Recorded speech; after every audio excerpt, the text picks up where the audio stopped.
This is generations of children that are being left behind. No country can afford to have 2% of its boys. That's not going to make it. We have to do something about it. Besides the voice, these men and women say they're actually fighting for the survival of neurodiverse people. That's what we are worried about. Like that, first and foremost. First of all, there's a test, genetic marking or whatever, that you can take when you are still pregnant to find out what exactly your kid will have. And if they find the autism trait on there, they say, "Are you sure you still wish to proceed with this?" That is absolutely selfish. So this is what you receive, and it comes with instructions. The Mind Institute is taking part in SPARK, the largest, most ambitious study ever done on autism. The goal is to enroll 50,000 families who have a son or a daughter in the spectrum within 3 years in order to better understand the genetics of the disorder. I asked Dr. Abaduto about the concern that genetic testing could open the door for parents to terminate a pregnancy. There's people who say that identifying, especially the genetic part of understanding autism, is something that looks to perhaps eradicate autism. And individuals in the future who are born with autism, like it happens with Down syndrome. How do you respond to that from a scientific standpoint? Well, I mean, I think it shows that science is not value neutral, right? I mean, everything we discover has the potential to change how people behave. And so I think a lot of what we can do is to give people choices about how they live their lives, and ultimately their choice for how they raise their children and things like that. So, I mean, I really see it as kind of informed. I don't think there's a path we shouldn't go down because it might create controversy. I think it really is, how we as a human society value and interpret those findings. Wherever the science leads, what nobody denies is that these men and women deserve a productive place in society. They say their talents and interests aren't really welcome or understood in a neurotypical world.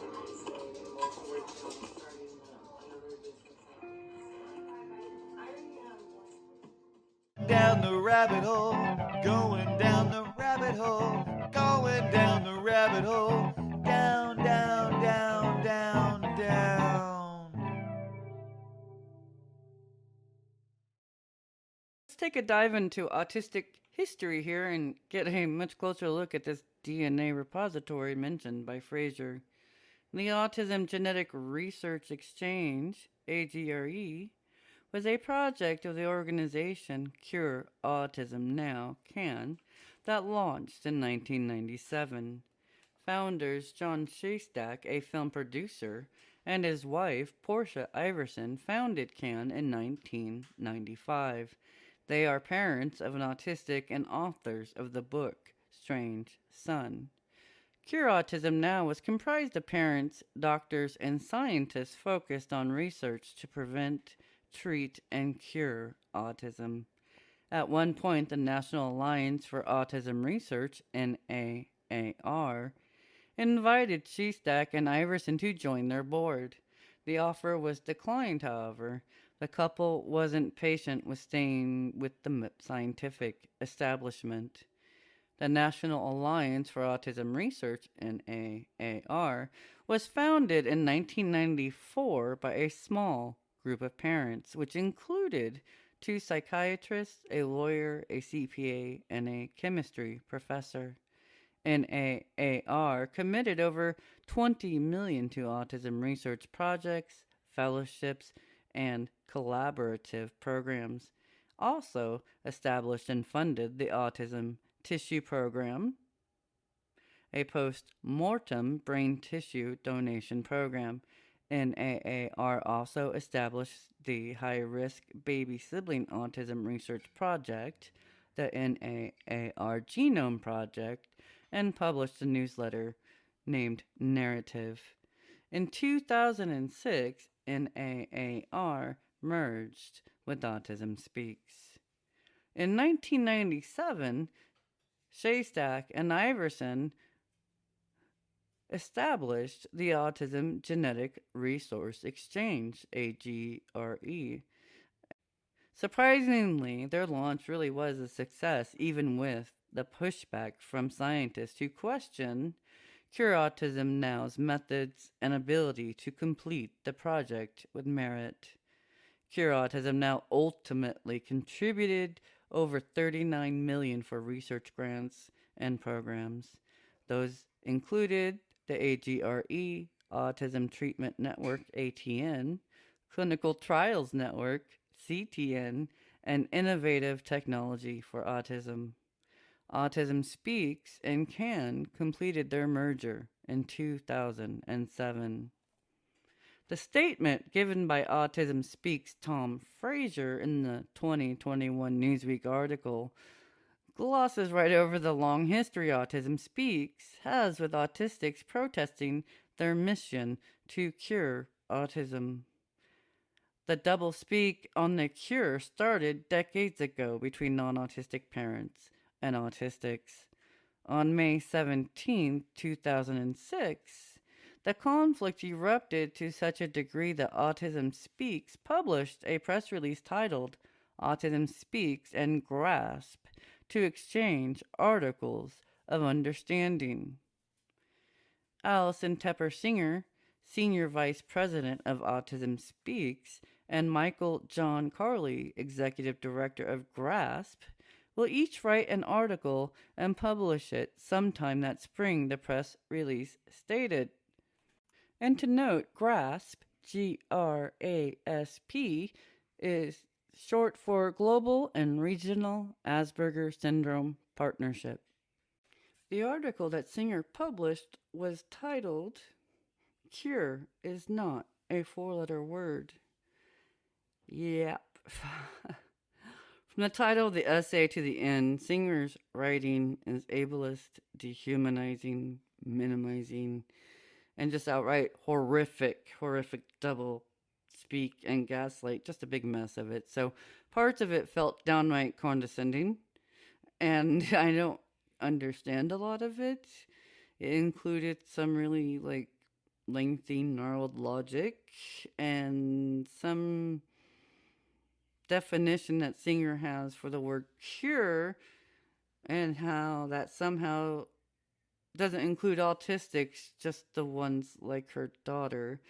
And here's a quote from that. Use of the word cure holds particular meaning to parents whose children suffer regressive autism.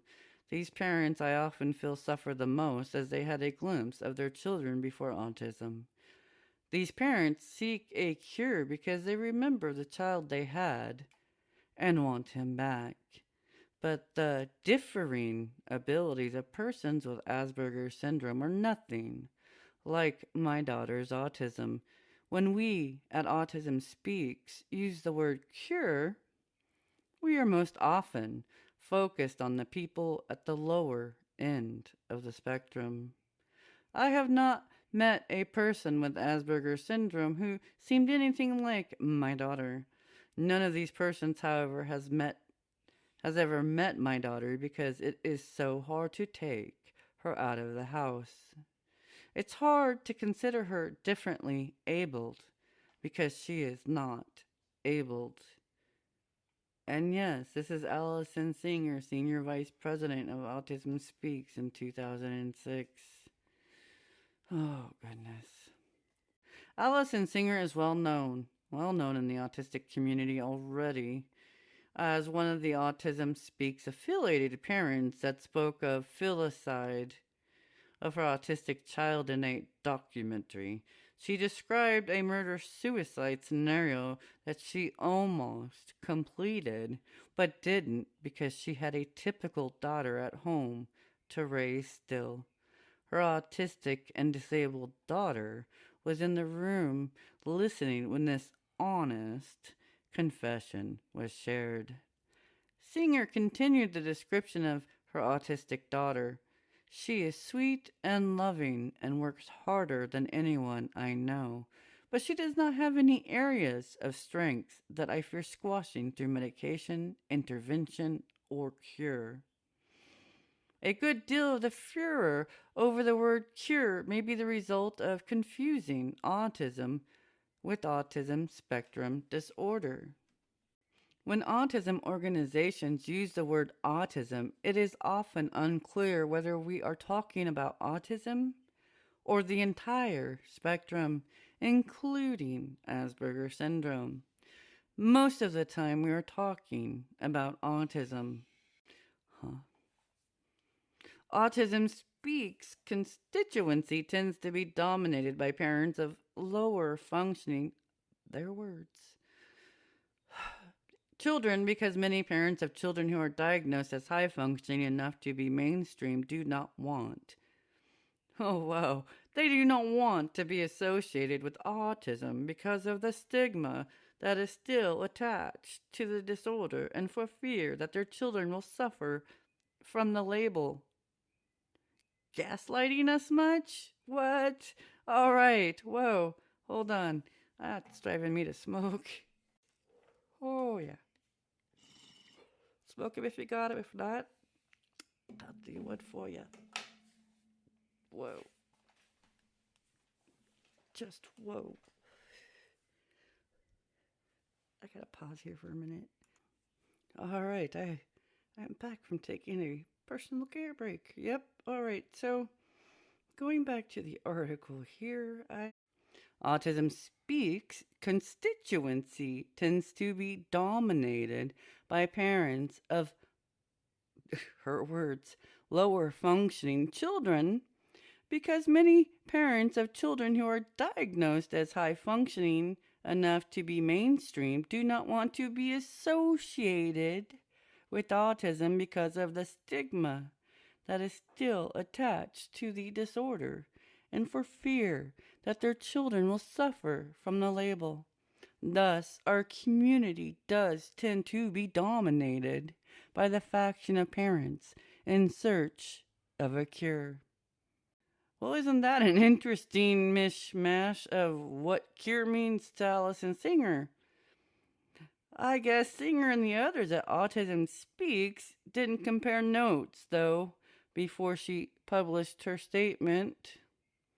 The bio included on the press release for articles of understanding, and yes, the press release put out by Autism Speaks states right there, Autism Speaks and the National Alliance for Autism Research, NAAR, recently combined operations, bringing together two of the leading organizations dedicated to accelerating and funding biomedical research into the causes, prevention, treatments, and cure for autism spectrum disorders. That clearly states cure autism spectrum disorders. Okay, so Singer ends her essay with a segment titled, "Hope is not a 4-letter word." Yeah. All right, so Autism Speaks announced an $8.4 million grant from the National Institutes of Health on October 3rd, 2007. This grant would create a new Center for Genomic and Phenomic Studies in Autism at USC and include scientists from some very prestigious locations, including the UC Mind Institute. The protest to Autism Speaks' mission to cure autism by Autistics waged on until 2016, when Autism Speaks finally removed the word cure from their mission statement. Although nothing other than the marketing language changed. In 2017, investigative reporter Lilia Luciano of ABC 10 in Sacramento, California, reported on the autistic civil rights movement and Autism Speaks. In that interview, she spoke to people at the UC Mind Institute and at Spark for Autism, as well as with autistic adults from here in Fresno, California, where I live, and actually at my house. So, in the interview, she spoke with Ann Christensen, an autistic advocate, and they said, "We are worried that there's a test, a genetic marking test that you can take while you are still pregnant to find out what exactly your kid will have. And if they find autism, they will ask you, are you sure you still wish to proceed with this? And this is absolutely selfish. Lilia Luciano took the concern about the autism cure to UC Mind Institute and asked some questions. The Mind Institute is taking part in Spark, the largest, most ambitious study ever done on autism. The goal is to enroll 50,000 families who have a son or daughter in the spectrum within 3 years in order to better understand the genetics of the disorder. And I'm going to apologize in advance of the last name. I have no idea how to pronounce it, so I'm going to do my best. Okay, so I asked Dr. It's spelled Abbeduto Abede. Oh, I don't even know. I'm sorry. So Dr. A, okay? About the concern that genetic testing could open the door for parents to terminate a pregnancy.